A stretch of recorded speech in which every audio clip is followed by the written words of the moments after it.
Punisher Comics. Come get some.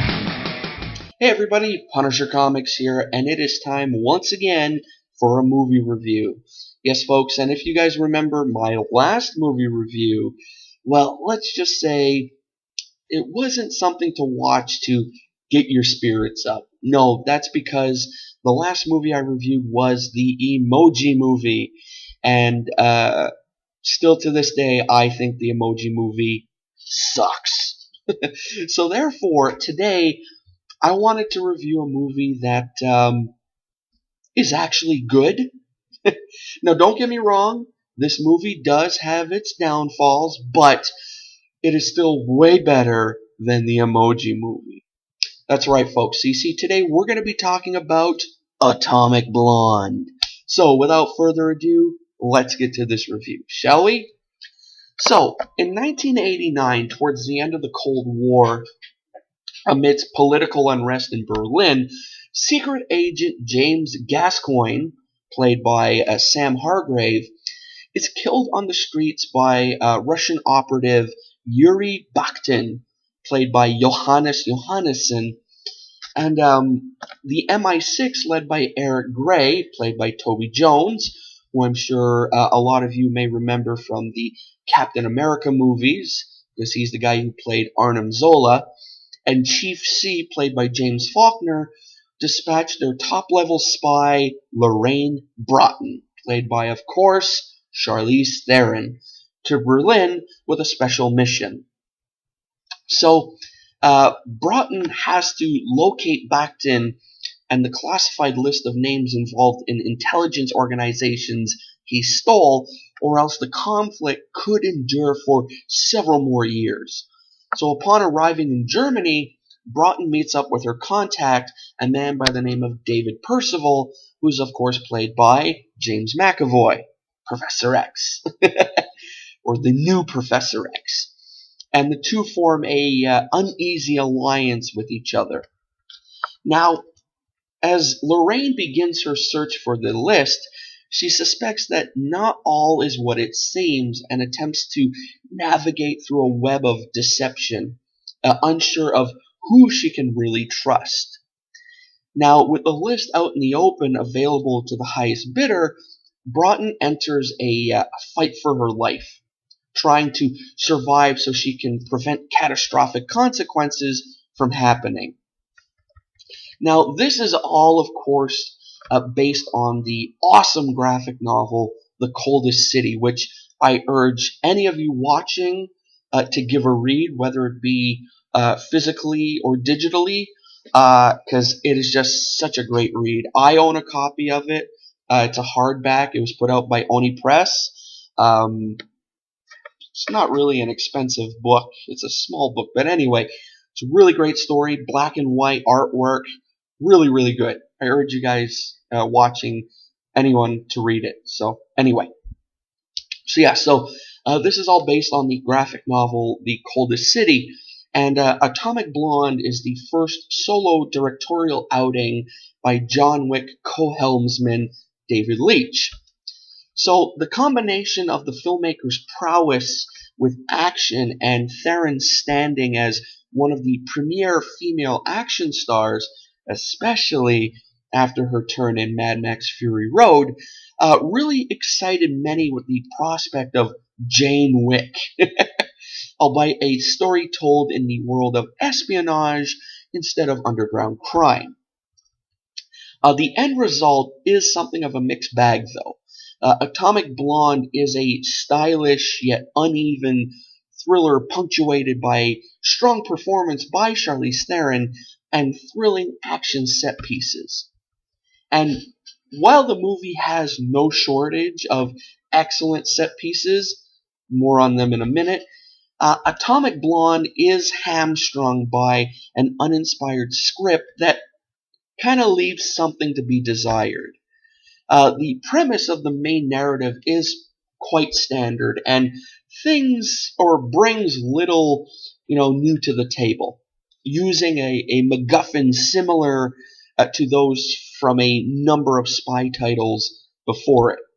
It also lacks a compelling emotional through line, making it difficult for some viewers to become truly invested in the proceedings. In some places, Atomic Blonde tries a little too hard to embrace the twisty nature of espionage films, ultimately coming across as just too convoluted for its own good. The events of the story are easy to follow, but they're just needlessly complicated at times, when a more streamlined and focused approach would have been for the better. Anyway, now where Atomic Blonde shines is through its technical merits. You see, Leach demonstrates that he has skill behind the camera, no doubt, crafting numerous sequences that really stand out and are downright brutal in their execution. One scene set inside a stairwell is, I think, the highlight of the whole picture. But Leach fully commits to, all the action bits with top-notch choreography and camera work. And his vision is complemented nicely by the cinematography from Jonathan Sella, who uses a variety of muted colors to paint a striking canvas that underscores the themes and atmosphere of the story.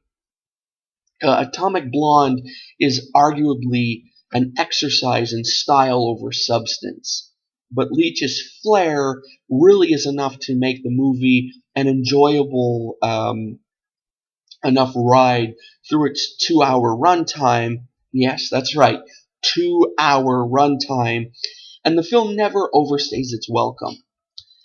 Now, the real MVP I find of Atomic Blonde, however, is, of course, Charlize Theron, who once again proves she's more than capable of carrying an action film on her shoulders. So, props to her.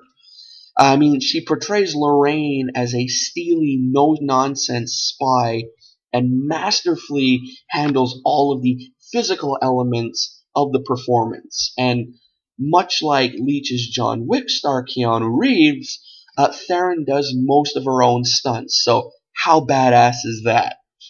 Which really helps elevate the final product. Unfortunately, though, there isn't much to the character of Broughton for Theron, a Oscar-winning actress, to explore. But she's game for everything Leach throws her way, becoming a new fan favorite that I think could be explored further in sequels. Lorraine is a fun character to watch on screen, no doubt, even if she isn't the most interesting protagonist at times. Now, in terms of the supporting cast, Charlize Theron's co-stars aren't so lucky. I mean, McAvoy is the one who makes the largest impression, having a devilishly good time as Percival, playing up the character's unpredictable nature of a station chief who has gone feral. But the rest don't fare as well and are mostly wasted in their roles. I mean, Jones and John Goodman, who plays the CIA's Emmett Kurzfeld, are relegated mainly to an interrogation room where they simply just ask questions and react. Very, very, point A to point B kind of stuff. Sophia Boutella tries to make the most of her French operative Delphine LaSalle, but her screen time is just too limited to her dynamic with Lorraine to be fully fleshed out. Eddie Marsan is perhaps the most sympathetic figure of the bunch, bringing MI6 ally Spyglass to life. But he too only appears in a handful of scenes and isn't afforded, much in the way of characterization. So, for better or for worse, Atomic Blonde is Theron's show through and through. Now, the shortcomings of Atomic Blonde's screenplay prevent it from realizing its full potential, but the film still makes for a solid time at the theater. Action fans will surely get a kick out of what Leach and Theron have in store, at least I think so. hoping that the director will handle the set pieces for Deadpool 2 with similar panache. Um, as the summer season winds to a close, Atomic Blonde can be recommended for genre enthusiasts, just eager to see something geared for a more adult crowd. But it's honestly something I think that only those intrigued by the marketing should rush out to see.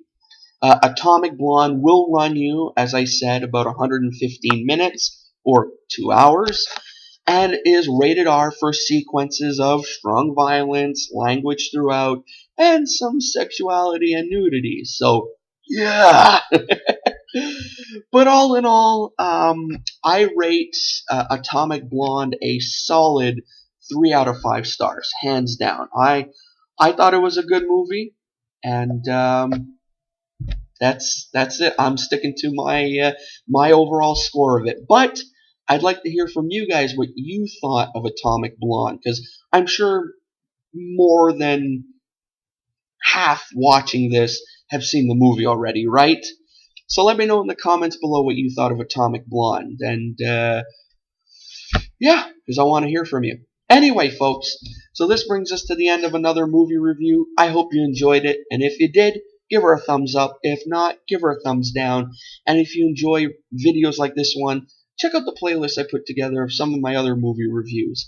As well, while looking around my channel, make sure to comment on any video you like, because I love reading them as well as answering them. And also, while looking around my channel, make sure to like or dislike any video you watch. Yes, I did say dislike because, let's face it, no one's perfect, right?